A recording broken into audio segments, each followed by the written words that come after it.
course, this is the Sea of Galilee, which is a large lake. But the crowd was pressing. And he found that to kind of distance himself a little bit, he got into this boat. Now, it's the second time he's done this. We saw it early in his ministry. What else is the benefit of speaking from a boat? Well, if everybody gets quiet, you'll notice sound carries very well over water. And so there's a great multitude.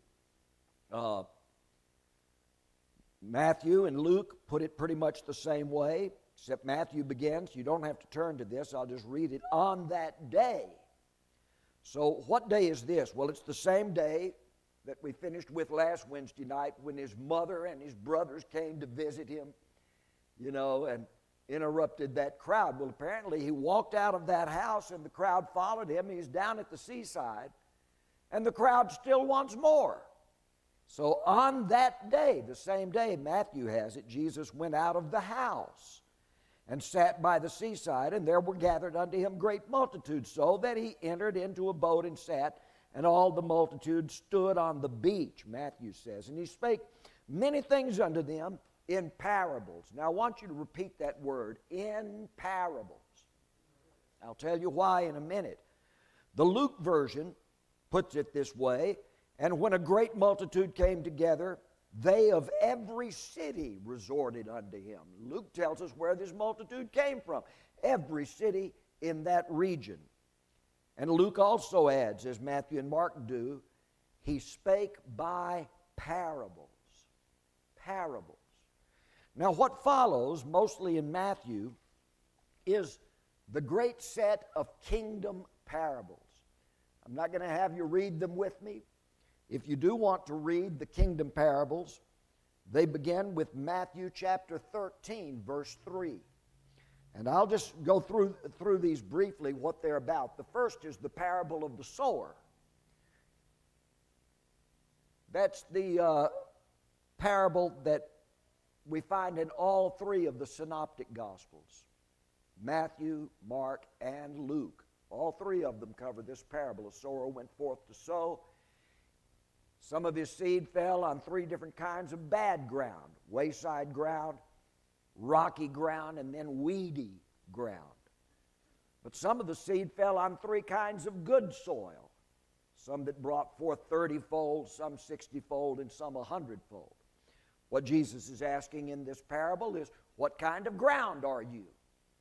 Because the sower sows the word, he says. Christ is the sower, he sows the word. The question is, how are you going to receive it? Now, all three of them cover that, and an interpretation of that parable is found in Matthew and in Luke. Now, then there's the parable of the tares. That's a man sows his field and someone else comes and sows the seeds of worthless weeds among it. You can read that parable on your own. This is not a class on the parables. He gives the parable of the hidden treasure and the parable of the pearl of great price and the parable of the householder. Those are only found in Matthew version, not in the Mark and Luke version. But in the Matthew versions of all of these parables, he says the kingdom of heaven is like unto. These are known as the parables of the kingdom. And when he finished those parables, turn with me to Mark chapter 4, verse 33. Mark 4:33. Mark's version of these parables concludes with this statement, this comment, and with many such parables spake he the word unto them, as they were able to hear it. Next verse. And without a parable spake he not unto them. And when they were alone, he expounded all these things to his disciples. So when he got his disciples away from the crowd, he explained the meanings of the parables to his disciples, but not to the crowd. I want you to listen to the Matthew version of that same commentary. All these things spake Jesus in parables unto the multitudes, and without a parable spake he nothing unto them. Both of them say that. Jesus never preached or taught without a parable. What is a parable? It's a story of illustration. Yes, ma'am? A comparison, that's right. To understand this unseen quality, let me tell a little story of something that can be seen, touched, smelt, or heard. Something in real life, something in a physical sense, so that you'll understand this other thing that's occurring in a spiritual sense. Jesus, in other words, told stories every time he spoke. That's why I try to tell young preachers that are learning to preach, find you a story that illustrates what you're trying to say.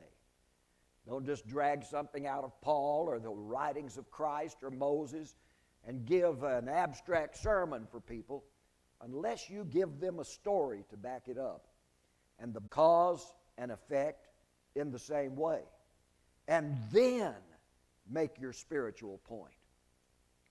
Jesus told parables, not fables. Let me make that point to you. The great Greek teacher Aesop wrote fables. You've read some of them, Aesop's fables. He's got fantastic things happening in them, you know. A wolf that puts on sheep's clothing and goes in among the sheep. Well, you know that never happens in real life. Even Jesus was familiar with Aesop's fables because he quoted that when he said the Pharisees are like wolves among the sheep, you know, dressed in sheep's clothing. It's a fantastic idea, and he's saying it in a sarcasm.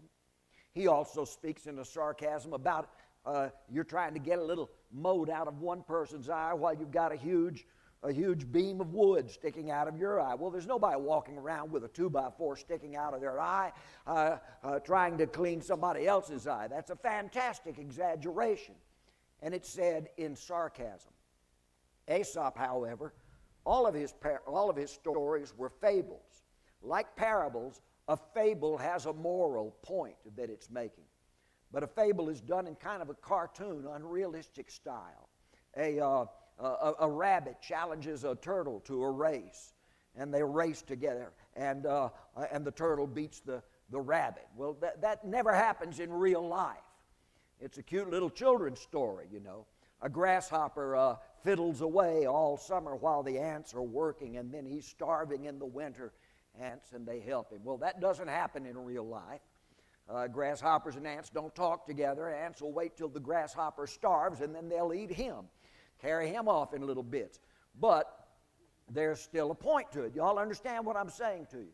Jesus, however, did not tell fables. He told parables. What's the difference? Well, a parable uses things that happen in everyday life. A sower went forth to sow. Happens every spring. A woman divided her dough into 3 sections and had put yeast in all of them and waited for all of them to rise.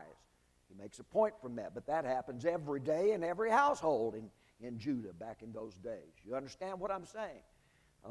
A man sowed good wheat, and then somehow a bad seed blew into it. And had to separate after they were grown the good stalks from the bad stalks. Happens every day. All of Jesus' stories were things that happened in real life, and some of them were things that had happened in history. In other words, without a parable, Jesus didn't teach anything, but he drew his parables from actual living conditions, things people were familiar with. When he was around fishermen, he gave a parable about fishing.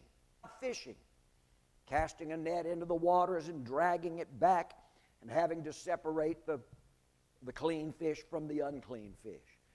When Jesus was with shepherds, he gave parables about sheep herding. When he had a large number of ladies in his audience, he used some parables about cooking, or a woman losing a coin in her house and having to dust and clean the whole house to find the lost coin. Such things as that everybody could nod to and say, oh yeah, I've done that before. So Jesus spoke real things to people's real lives that they could identify with. But according to both Mark and Matthew, he never really preached a sermon anywhere without such a story. Now, we don't have such stories included in all of his sermons in the New Testament, but they both throw that in there, talking about Jesus' speaking style, that he gave an example always from real life of things he was talking about. And now he goes on with some more parables. There's, I've already mentioned all those to you, down to the final, the parable of the householder. Now come with me to Mark chapter 4, verse 35, the next verse. Mark says, and the same day. So this has been a busy day. He lectured in the morning to a great multitude of people. He was inside of a house, and they pressed all around the house to hear what he was saying in there and filled the house up and all around it, and his mother and brothers came. That was in the morning. In the afternoon, he tries to get away from that crowd and goes down to the seashore and teach parables from a boat. That would have taken most of the afternoon. It's his second seminar that day. And now, Mark says, on the same day when evening was come. He says to his disciples, let's go over to the other side. They're going to take a nighttime boat trip. And why?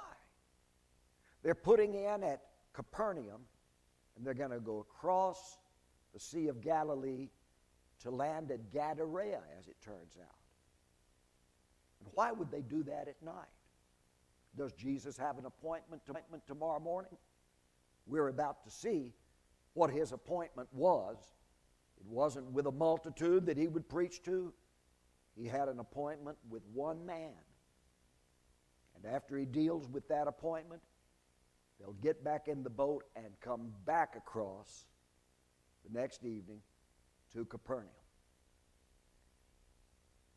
That's going to be the topic, main topic I want to talk about for the next few minutes. Anyway, Mark goes on and says, Jesus told him, let's pass over to the other side. Next verse. And when they had sent away the multitude, they took him even as he was in the ship. So he's in the same ship he had been teaching from. And there were also with him other little ships. So it's a number of boats. None of these is what we think of as a ship, with big masts and several square sails. And these are all boats. They're just using the word ship kind of collectively, meaning it was probably a skiff. It was a small boat, but it had one mast and a sail on it.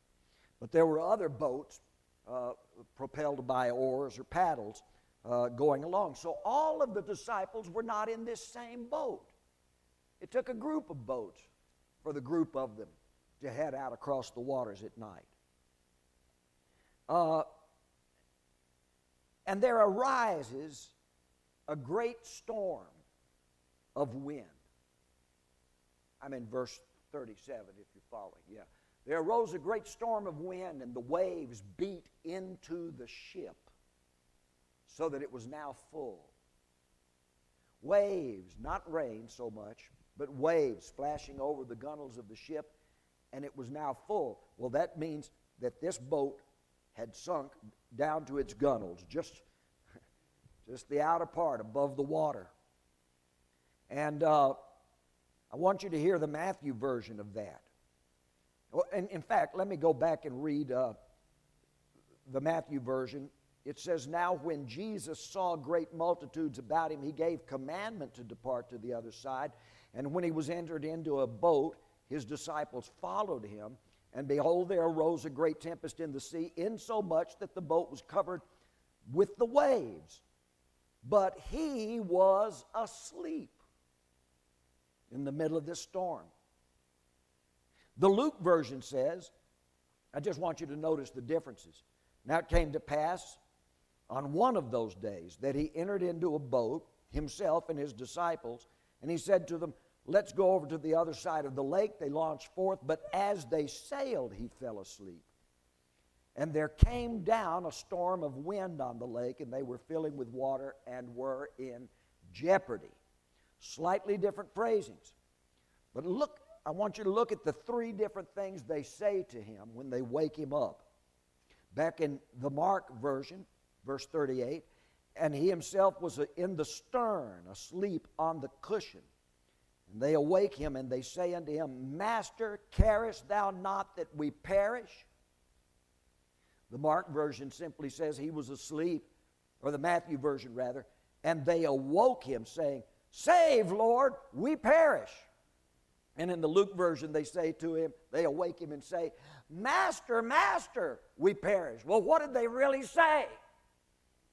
Did they say, Master, Master, we perish? Or, Save us, Lord, we perish? Or, Master, do you care that we perish? Well, there are several guys around. They probably each said something different. The most interesting one is what they say in Mark. Carest thou not that we perish? Don't you care that we are dying here? How can you be asleep in the middle of all this?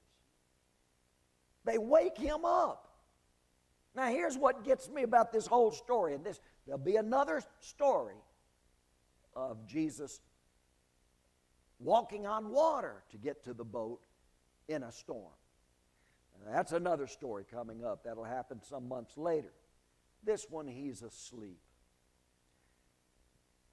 Let's forget the other little boats and just imagine right now of all 12 disciples and Jesus in this boat. That's the way it's usually preached, but I don't think it's what happened. There's some other little boats that some of them are in. But they're all sinking. They're all hollering. Let's just say it this way. 13 men get into the boat at sunset. The sea is calm. There's no wind. You know how wind can come up quickly where we live. Well, it can happen also down on a seacoast. One of those 13 men knows that a storm is coming. The others don't know it. The one who knows the storm is coming doesn't tell the others that a storm is coming. Nor does he prepare in any way for it. The one who knows the storm is coming lies down on a cushion in the back part of the boat, probably up on something that's piled there, coils of rope or something. He's a little bit above the waters that are coming into the boat. He pulls a piece of sailcloth over him to cover him from the rain or the wind or the sea foam, and he goes to sleep. Now that's what's so interesting to me. The one who knows that trouble is coming doesn't tell the others, and he doesn't prepare them. In fact, he doesn't do anything but go to sleep. He's tired. He's been preaching since sunrise all day, and he goes to sleep. I also think it's interesting that the Son of God has to go to sleep sometimes. We read of God himself in heaven as he who does not sleep and does not tire from labor. He sleepeth not, we're told. But as man, Christ, the divine being in the form of man, as God's own Son, Christ has taken on a human body. We'll find sometimes that he's hungry. We find sometimes that he's sleepy. We even see a time or two that he's afraid. When he's facing that cross, he prays and says, Father, I can't do this. Let this pass away from me. He has all of the human emotions and physical needs of every other man. In fact, he has even the temptations of the flesh that other men have. You don't believe that? We're told in the epistles that he was tempted in every manner, even as we are. The difference between him and us is that he could resist the temptation. Jesus is asleep. He could have just said, you know, fellas, we might want to wait a couple of hours. There's a squall coming. Let it pass over. Doesn't tell them that. He knows when they get out in the middle of the lake, that thing's going to hit. And that ain't no fun. I like to sail. I built a sailboat a few years ago. I get out in the middle of the Chesapeake sometimes, and I looked at the Weather Channel. Didn't look like anything was coming up. And then a 15-minute squall comes, and I'm scrambling to get the sail down, and the wind's blowing me across the water, and I'm dropping anchor. It's not hitting bottom, and worried until finally something grabs down there, and I can get that sail down. It can be a little bit spooky sometimes. Well, the same with them. In other words, I'm just saying I know the experience. When those squalls come, it's as described here. The wind blows on the water. There's a turbulence. Usually those kinds of winds are caused by hot air being hit by a mass of cold air, and a turbulence comes. And that turbulence that you can't see begins to move on the water, and before you know it, the serene flat water is mounds and troughs. And you're being tossed in it. And they're very much afraid. I don't want to die out here. And when they wake him up, they say, "Don't you even care?" I love that. Some are saying, "You're our master, save us." And others are saying, "Lord, we're dying."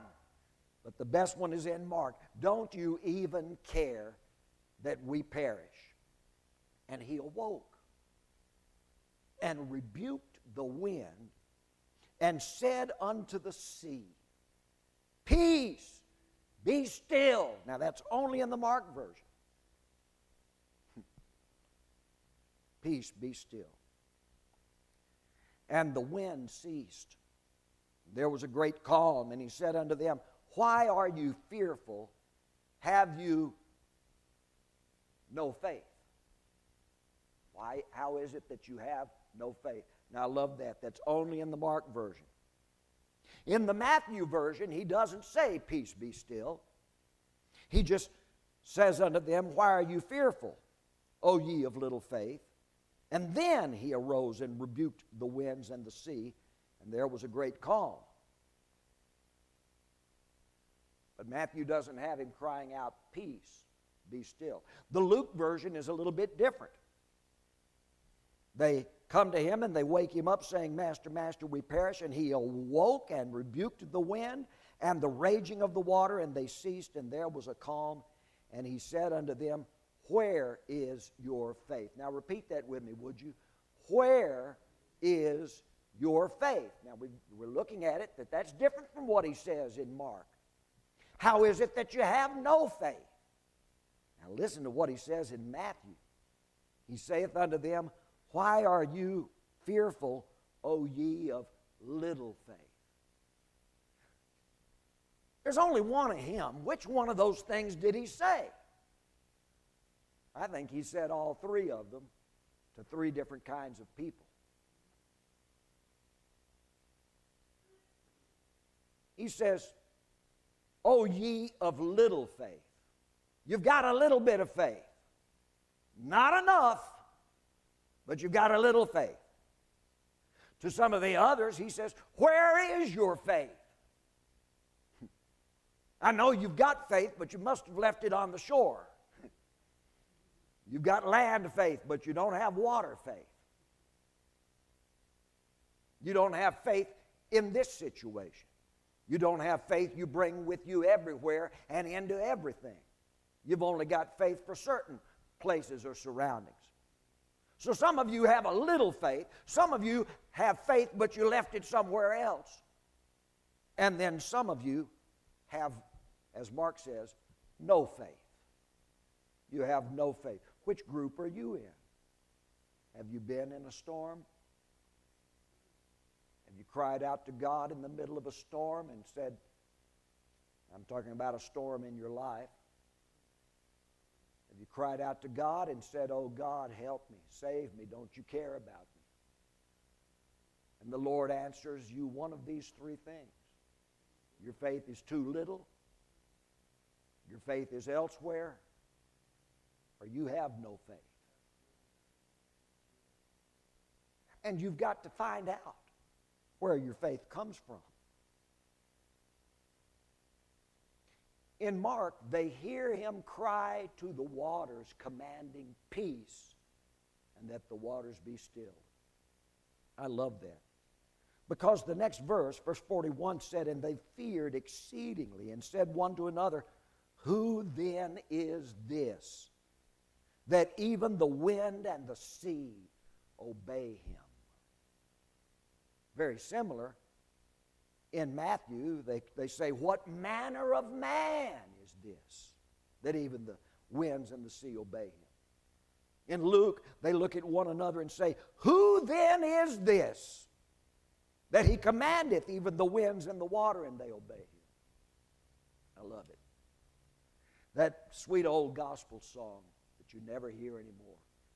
There was a storm out on the Galilee, and the disciples fought the raging of the sea, and the waves deep and wide beat at them until they cried. And Jesus walked upon the sea. Peace be still, peace be still. Well, if Brother James can sing a cappella in the pulpit, I guess I can too. And the winds obeyed his will, for he made the waters wide, and they obeyed him when he cried. Every storm will cease when Jesus speaks. Sweet old song. You know, Israel was a herding nation. Later, they became a farming nation.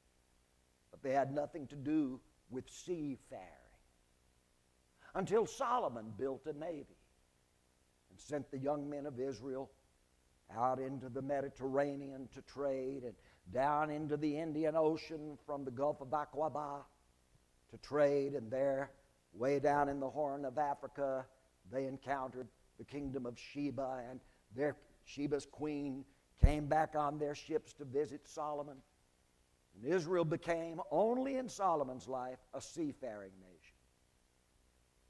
No other king after Solomon picked it up. Much later, Jehoshaphat tried to build a navy and start it back up again, but all of his ships were lost in a storm. And Israel never became that seafaring nation again, other than in these little inland lakes like the Sea of Galilee. And so there's not much written in the Bible about seafaring stories. We do have, of course, these two stories of Jesus. One of them we just read. There'll be another time on maybe the same boat, but out on the same lake. That's a sea storm story.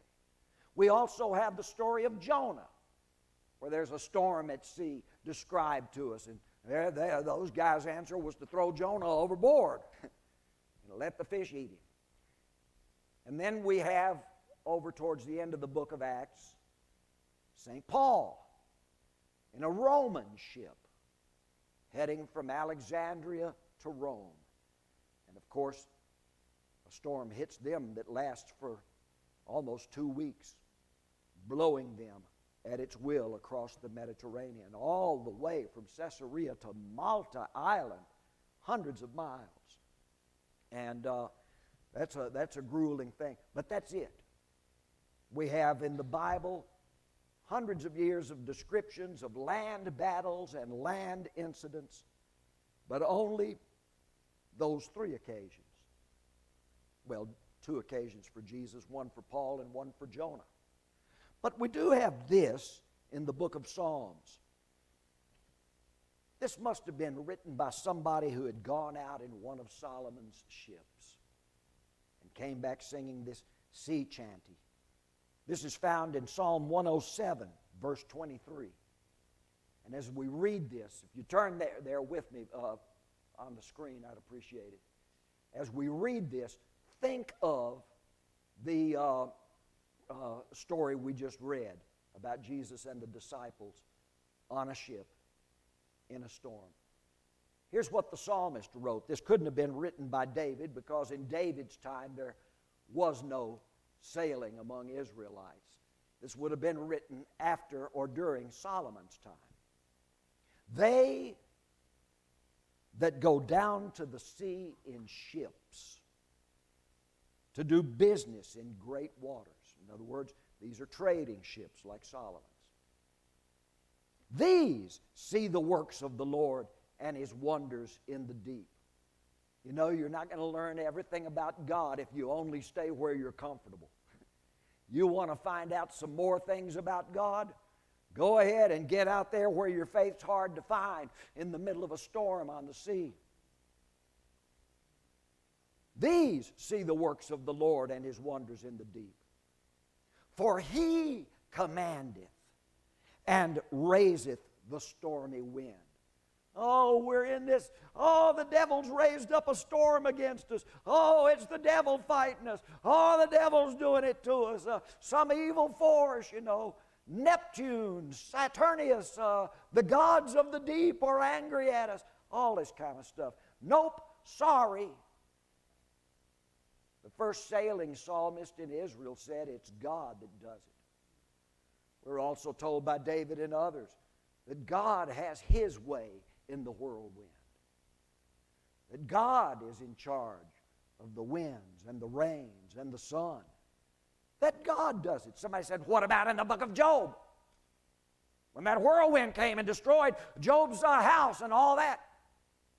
Well, if you read the story, the accuser had come to God, and he and God had agreed together to collaborate to put Job to the spiritual test. So even that storm was God's doing. And if the book of Job begins with that whirlwind, it also ends with a whirlwind when God shows up to speak to Job out of a whirlwind. The same whirlwind, I suggest. God raises up these tests upon us to test us to see where is our faith. Why is it we have no faith? Or why do we have just a little faith? These things are brought to us. But it does not matter. Once we realize that we're in the hands of God and all things work to our good. Imagine the young Israelite man, the young singer, who's on one of the Solomon's ships, this time not in a little lake, but out on the Indian Ocean.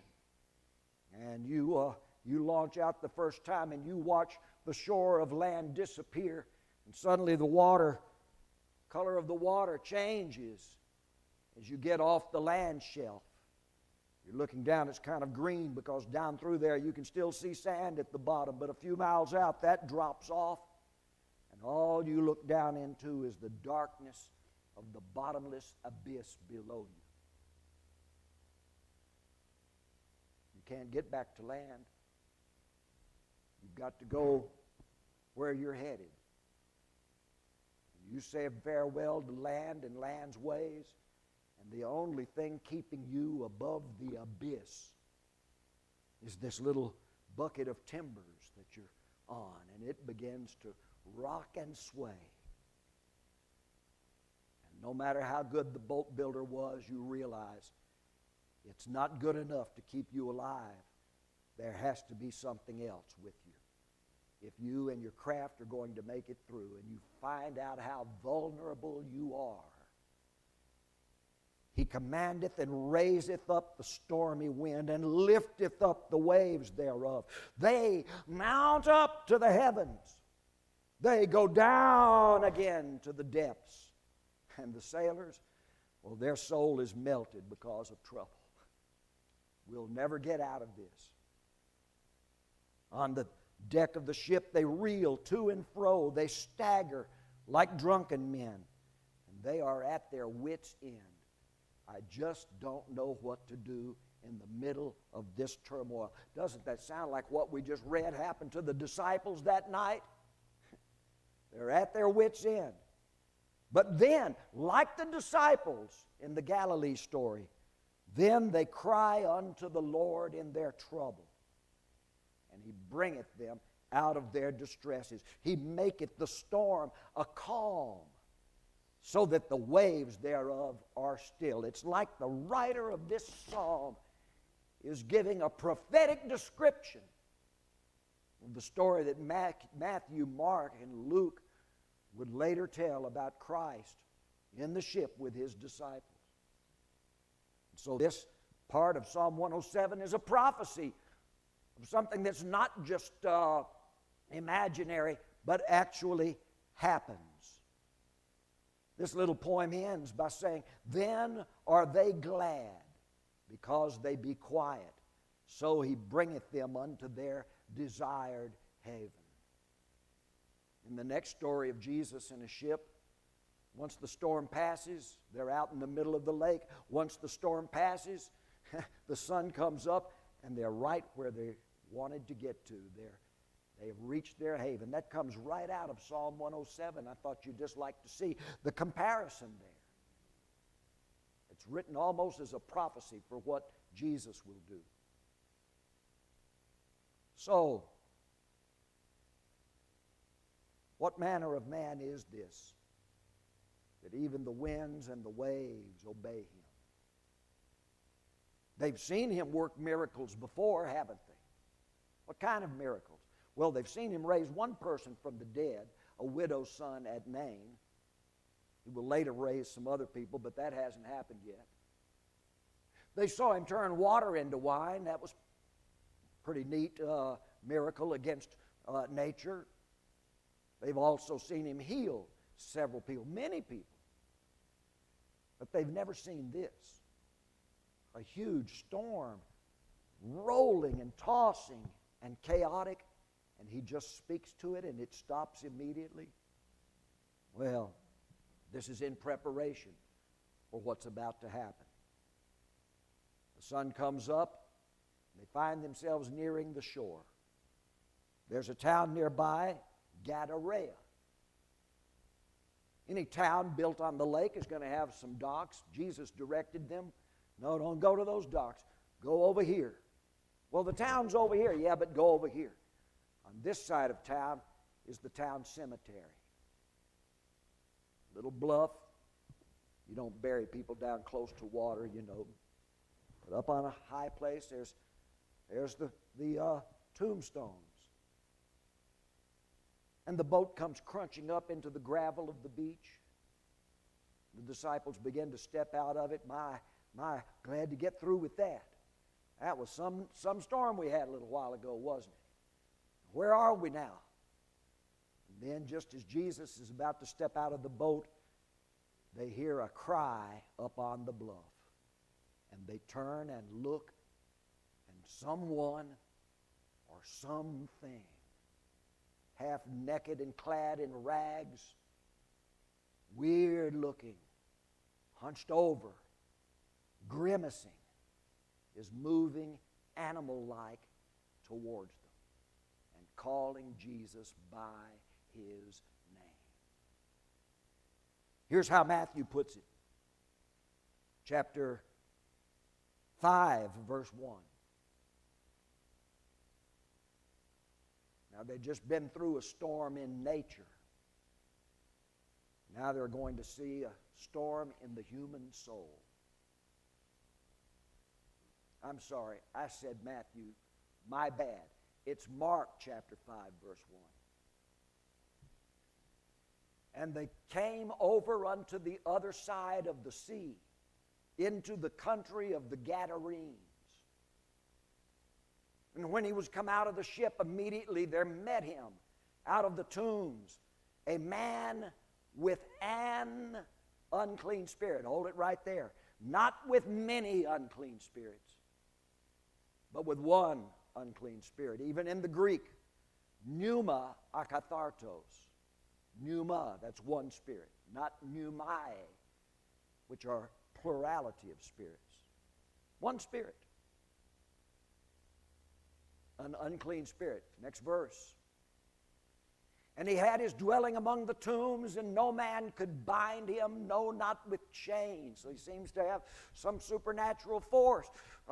Read on. Because that he had often been bound with fetters and with chains, and the chains had been plucked asunder by him, and the fetters broken in pieces. Neither could any man tame him. You've got to wonder, why did they try to tame him, that is, calm him down? Why did they try to bind him up?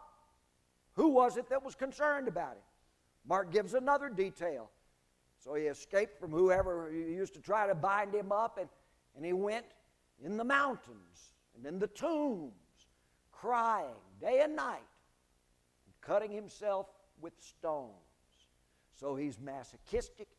He's blaming himself for something. He's hurting himself, cutting himself with stones. At night, over in the little town, they hear him from over here in the graveyard and in the hills beyond. They hear him screaming and crying like a coyote.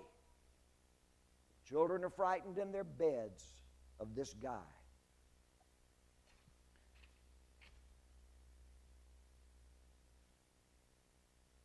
That's the description Mark gives. Matthew and Luke give a few other interesting things about him. Let me just read you from the Matthew version. In Matthew, I won't give you the chapter or verse. We're told they bound him with chains and fetters, and he was driven of the devil, again singular, into the deserts.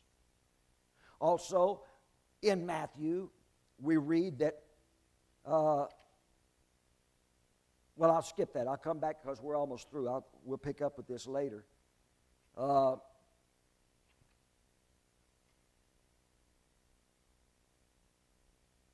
think I'm going to leave it with this right now. You know the story. You've read it. I don't know if you've read it, all three of the versions put together. Mark is the only one that puts it the way we're reading it right now. In verse 6 of the Mark version, and when he saw Jesus from afar, he ran and worshiped him, and crying with a loud voice, he said, "What have I to do with you?" Please, next verse. We're in verse 7. "What have I to do with thee, Jesus, thou Son of the Most High God? I adjure thee by God that thou torment me not." I'm just going to tell you that in the Luke version, he says, "What have I to do with you, Jesus, the Son of the Most High God? I beseech thee, torment me not." But in the Matthew version, oddly, "What have we to do with thee, thou Son of God? Art thou come hither to torment us before the time?" In Matthew, he's speaking of himself in a plurality. "What have we to do with thee? Have you come to torment us?" In Mark and Luke, he's speaking from a singularity. "What have I to do with you? Have you come to torment me before my time?" Now, I want you to ponder these things. If you want to read them, you'll find them in Mark 5. You can read the whole story. In Matthew 8 and in Luke chapter 8. This is the only story, I'm about to quit for you tonight. This is the only story in the entire Bible where we have anything that looks like a demonology in which demons jump out of one being and jump into another. We have all sorts of horror movies and sci-fi movies where a demon is in somebody and then the person touches another and the demon jumps into the other person. All this kind of stuff going back, but in the Bible, we never have that at all. Not at all. I've heard preachers who draw their ideas of demons and devils, I think, from fiction. I've heard them say, "Somebody you think has a demon, don't touch him. Jesus never touched him. Just speak to him in the name of the Lord, but don't put your hands on him." Why not? I ain't scared to put my hands on anybody unless they're covered with sores or something. Or unless the person's biting, you know. But I'm not afraid of some demon transferring somebody else's flesh into me. And I don't think that's the point. If something is a truism, we should find it in the mouth of 2 or 3 witnesses, 2 or 3 different, should find it in the Old Testament and in the New, and something plain said about it. We have this one incident. And it's not that this guy with demons goes and touches a pig, and all of his demons jump into the pig, and then the pig touches other pigs until they're all full of demons. Nor do we have this guy with demons touching another human being, and they get into the other human being. But something very, very weird. Jesus speaks. We'll see it next week. It's interesting. Jesus speaks, and whatever the evil is that is tormenting this man, it flies out of him into a herd of pigs that we're told in one gospel number about 2,000. Large herd of pigs. And the pigs go mad. And I'm going to close with this. There's more to the story, so we're going to pick it up, but I do want to make this point. That 2,000 pigs could not stay alive with the evil force that was in one human being. This one human stayed alive with all this evil destructiveness in him, and 2,000 pigs could not live with the same thing. It shows me the capacity of the human soul for either good or evil. And the other thing I want to point out, there's a multitude of personalities in this man, and all of them want to force suicide upon him.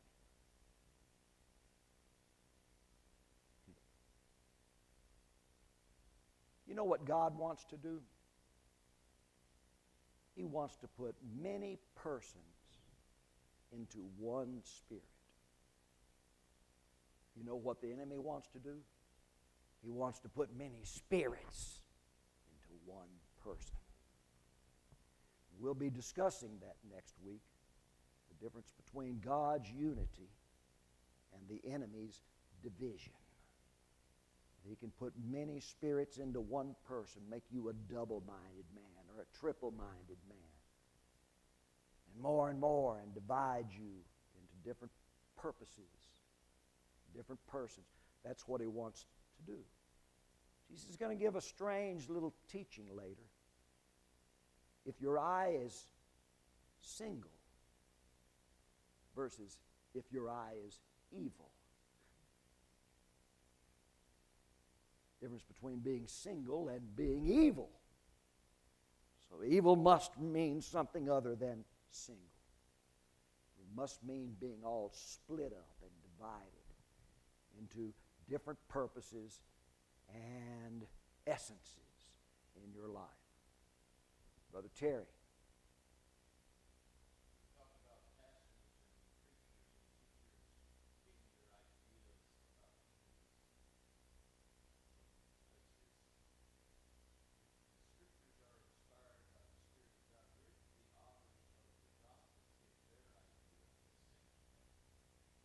Not the same thing. Well, that it's told in 3 of the Gospels showed that this actually happened. Actually happened. But nothing in the Gospel says a man with an evil spirit can touch another man's body and it jumps into him. That's what I was referring to. The Gospel writers, they saw it happen. They were there. Luke wasn't there, but he interviewed eyewitnesses. Yeah, it actually happened. But I'm talking about other stuff that people encrust the story with that we find only in science fiction.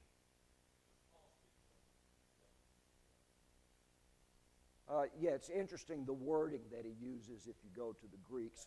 It's come down to us in a bad translation from the original, and we get something that we make a lot of what I think is superstitious about the devil. I don't want to, there are devils, but I don't want to make them bigger than they are. Some Christians spend all their time rebuking the devil here and rebuking a demon there and all of this, and it runs them crazy. Instead of just going out and doing God's work for people, they're batting their fists at the wind all the time, and it runs people nuts. There's a devil.